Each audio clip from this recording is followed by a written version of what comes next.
নমস্কার বন্ধুরা, আশা করি সবাই খুব ভালো আছো। আমিও ভালো আছি। শকুন্তলাস ডেইলি লাইফে তোমাদেরকে স্বাগত। মেয়ের বায়না ছিল পিৎজা খাবে, তাই আমি আজকে শুরু করে দিয়েছি পিৎজা বানানো। চলো তোমাদেরকে দেখাই যে আমি এক এক করে কি করে পিৎজাটা বানাই। প্রথমে দিলাম ময়দা, তারপরে আমি এর মধ্যে দিব মিল্ক পাউডার। তো মিল্ক পাউডার দেওয়ার পরে আমি এর মধ্যে একটা একটা করে ইনগ্রিডিয়েন্টস দেবো। এবার আমি দিচ্ছি নুন, তারপরে দেবো আমি চিনির গুঁড়ো। অ্যাকচুয়ালি এটা আমার নিজের একান্ত রেসিপি, আর আমি একটা সময় পিৎজার অর্ডার নিতাম, তাই আমার বাড়িতে মোটামুটি সব কিছুই কেনা আছে। আর আমি স্কুলে বেরোবো, আমার দেরি হয়ে গেছে, তো আমি পিৎজার ডোটা অনেকক্ষণ আগে মেখে রাখলে পিৎজাটা খুব সুন্দর ফ্লাপি হয়।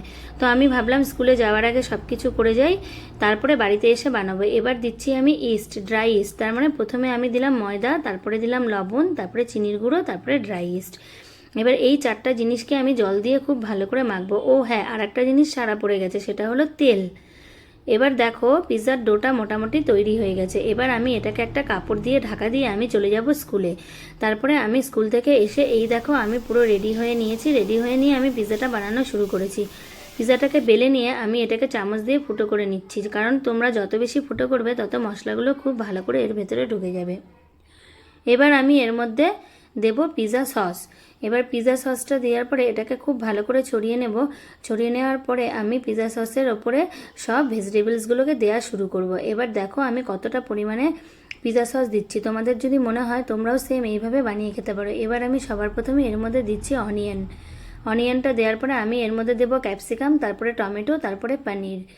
তো হচ্ছে এবার অনিয়নটা দেওয়া হয়ে গেছে। এবার আমি এর মধ্যে ক্যাপসিকাম দিচ্ছি। ক্যাপসিকাম দেওয়া হয়ে গেলে আমি এর উপরে দেবো টমেটো। টমেটোটা দেওয়া হয়ে গেলে আমি দেব পনির।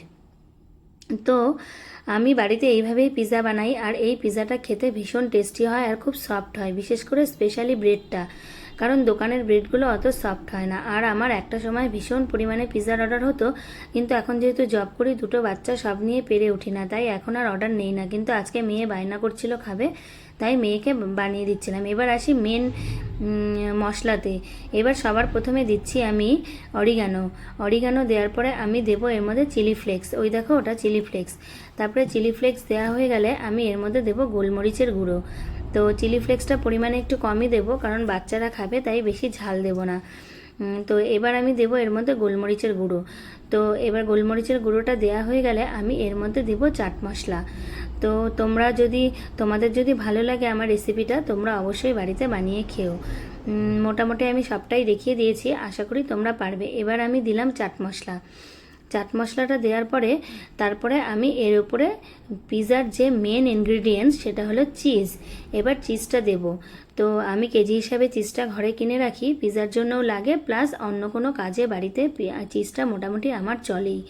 তারপরে চিজটা পুরো ভরে ভরে দেব। চিজটা দেওয়া হয়ে গেলে, চিজটা যখন কমপ্লিট হয়ে যাবে, তখন আমি এটাকে ওভেনে বেক করতে দেব। হ্যাঁ, তার ওপর থেকে আমি একটু সাদা তিল ছড়িয়ে দিলাম, কারণ এটা আমি নিজে মাথা থেকে বের করেছি। একটু দেখতেও ভালো লাগে, একটু খেতেও একটা আলাদা ফ্লেভার আসবে। চলো দেখো, এবার আমি এটাকে মাইক্রো ওভেনের মধ্যে ঢুকাচ্ছি। আমার ওভেনে পিৎজারই একটা সিস্টেম আছে, তো ওই হ্যাঁ ইসেতে বসিয়ে দিলে পিৎজাটা হয়ে যায়। এবার দেখো গোল গোল করে ঘুরছে, আমি বাইরে থেকে ভিডিও করছি। এই দেখো পিৎজা পুরো রেডি। তোমরা একটু দেখো বন্ধুরা পিৎজাটা কেমন হয়েছে। এবার তোমরা দেখো পিৎজাটাকে যখন আমি কাটবো, তোমরা বুঝতেই পারবে যে পিৎজাটা কতটা সফট। এর মধ্যে আমি প্রথমে একটু বাটার দিয়ে দিলাম, যেহেতু পিৎজাটা গরম আছে, বাটারটা একা একাই মেল্ট হয়ে যাবে। এই দেখো পিৎজাটাকে কাটছি, দেখো কত সফট। তো এবার কাটা হয়ে গেলে তখন আমি খাবো।